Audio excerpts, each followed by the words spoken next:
Hey guys and girls, welcome back to another beautiful video on this beautiful channel on this beautiful day. This is part 2 of the collision detection. In the last video we talked about the beautiful window collision, right? And that's really basic, it's nothing special. But now we're going to talk about, or begin to talk about, the collision detection with walls and stuff like that. Now there are several ways to do this. This is by no means the best way, but this is my way. This is the way I sometimes do it in some games. There are other better ways to do it, like I said, but it's basically regular bounding box collision. So it's just axis aligned bounding boxes. So that means that they're all just set, right? They're not rotating. There's nothing weird about them. They're just completely perfectly aligned. All of these boxes, right? Hit boxes, basically. Just imagine hit boxes in a 2D game that aren't rotated. So we're going to do collision between those. But before we get started, please check out the description box. A bunch of useful links, Twitter, support page, Discord, all that stuff. Also, drop a like, subscribe if you like the content. But let's just get going here. So basically what we have right now is just window collision, like I said. So I just want to make sure it still runs. Okay, we're good. So we're having collision with the window. What I want to do now is I actually want to create some walls, okay? So I'm just going to say walls, and I'm going to make a std vector out of rectangle shapes, okay? And I'm going to call it walls. Now this is my walls array. Basically in a game you're probably going to have an array like this with walls, or you're going to have a Boolean array saying this grid position, you can't go in there, stuff like that. There are different ways to handle collision, harder and easier ways, but this is kind of good for a platformer or something where you're not moving in grids, exactly in grids. So you're moving really smooth with acceleration. You want to be able to hit walls and stuff like in platformers. So I like this. There are some corner cases we're going to talk about. I'm going to bring those up as we go along. But let's just make a walls array. Okay. And I'm going to make a rectangle shape wall. Okay. And wall.setFillColor is going to be color green, no, red. All right. And then the wall size, set size, is going to be a vector 2f. And I'm just going to say grid size, and then grid size. All right. And wall dot set position. I'm just gonna create one wall right now.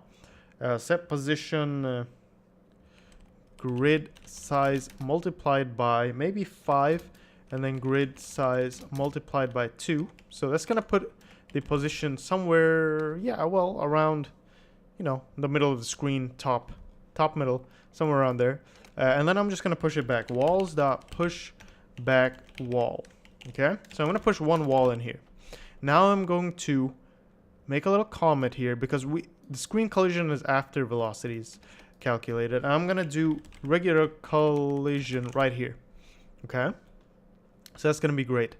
But we'll get to that. First of all, we're going to create the backend so we can create a lot of walls easily and we can get collision with them. So we're going to do this a step at a time. So this is part 2. We're going to have part 3 and a part 4 probably, because there's a lot of things to talk about.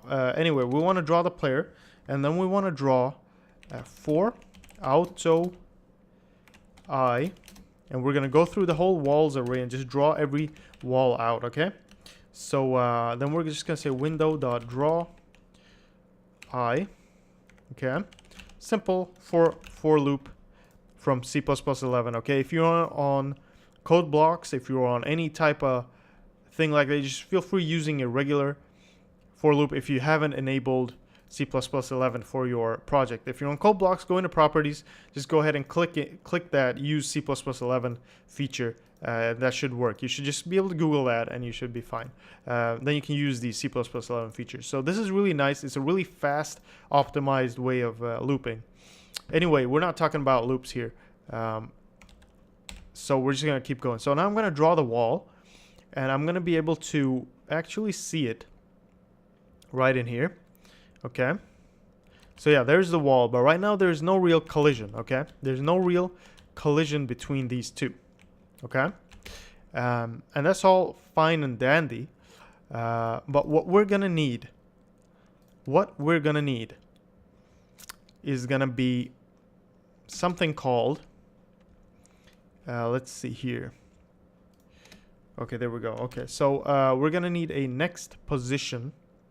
So I'm just gonna call it float rect next position. Okay, and basically this is gonna take care of, okay, this is gonna take care of the next position of the player depending on how fast and which direction you're going. So imagine your player going to the right, but the next right position is going to be its current right position plus the velocity it's going. So you can kind of peek at where it's going to be in the next frame. And if you see that peeking into the next frame is kind of colliding with something, you're just going to say, nope, that didn't work in the next frame. So in the next frame, I'm not going to move this at all. I'm going to move it by a lesser degree or something like that, right? So you don't have to kind of move the object if you peek into the next frame. So that's what next position is for. And float rect is basically a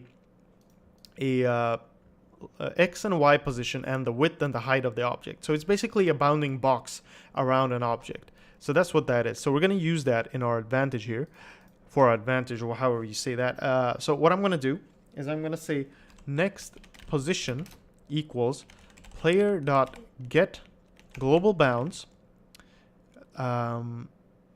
Also, what I'm going to do is I'm going to say player, this makes it a little easier, float rect equal player bounds equals player dot get global bounds. Okay, global bounds. So remember, you can do this, and then I'm going to say that's going to be fine. Okay, so, and also we're gonna have to go through all of the walls. So for auto I or wall walls, for all the walls and walls, okay, basically all the walls we have in that array, we're gonna do something. So I'm gonna actually do that in there. This is before moving. Player bounds, player get bounds, and then float rect wall bounds equals wall dot get global bounds. So the current wall that we're looping through, the current wall we're on, its bounds is going to be saved in here. So this makes it a little easier. We don't have to write global bounds every time. We can just say bounds dot left, right, top, all that stuff. So it's going to be a little easier. So next position we're going to update as well. Next position is going to be player bounds dot left plus velocity dot x. Okay, so that's going to be changed by all of this. Okay, next position dot left equals next position undefined. Excuse me. Next position, next pos. Okay, so you go, that's the left, and then we're going to do the top equals player bounds dot top plus velocity dot y. So see, we're adding the next position, basically player bounds, but plus all this. What we could do is we can make it a little easier. We could actually do this. I'm sorry about this. Next position equals player bounds, and then next post dot left plus equals velocity dot x, and then next post dot top plus equals velocity dot y. Okay, so we're basically going to do that. Next position. Okay, so there you go. So first we set it to the player's position, and then we add the left and the top. This is basically x and y with the velocity of x and y. So it's going to give us a box that is a little bit offset. So that's good. That's good. And then we're going to check if it collides. So if wall bounds dot intersects, okay, because wall bounds is the wall's global bounds, intersects with the next position, okay, then yeah, there you go. Then you got a collision. And once you got a collision, we could actually just say std cout collision. Okay, so that's what we're gonna do.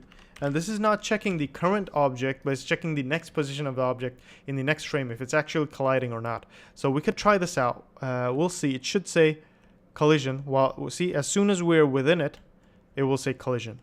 Okay, and a nice way to show you how this works, because we're kind of reaching, we're kind of at the end of the video here. All I want to show you is this. So we're gonna go down to draw, and window.draw all the walls, and then I'm gonna say rectangle. Remove this after you're done, and we're just gonna call it box or something like that. And then we're gonna say box dot set size, and we're gonna say vector 2f next position.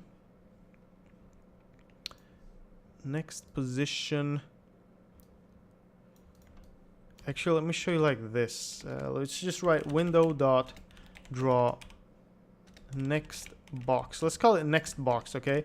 That's fine. That's a good name for it. And then we'll actually define it up here at the collision here somewhere. Okay, next box. Next box. There you go. This is just to visualize what's happening. So we're going to use this for visualization.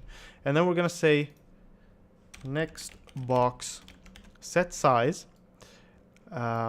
This we're gonna do, actually gonna set it to grid size vector 2f. Sorry about this. Vector 2f grid size like that. So it's at the same size as our player or the wall or whatever.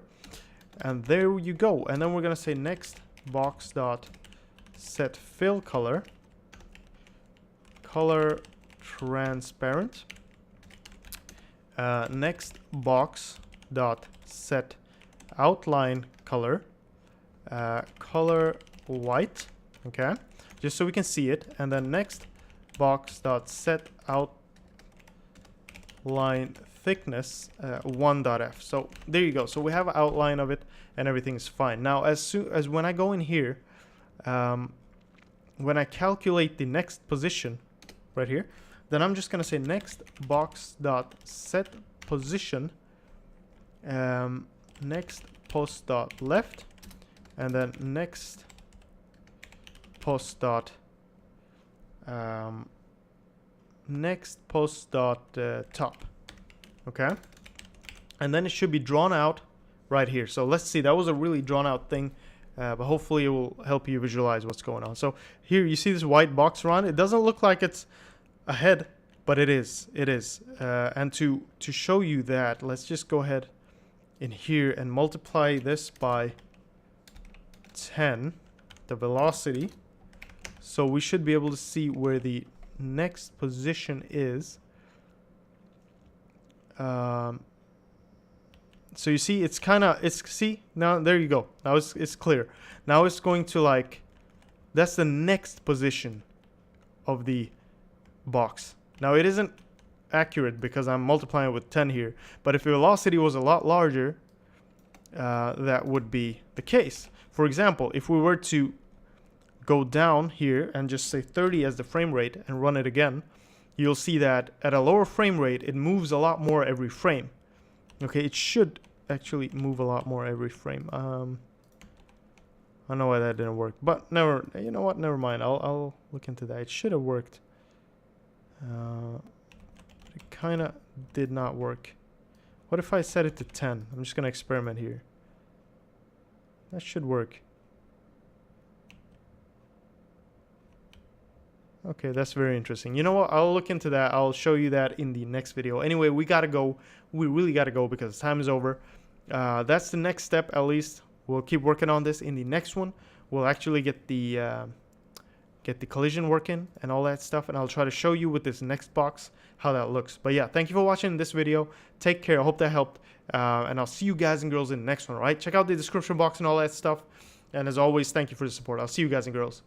And there we go. Okay, bye-bye.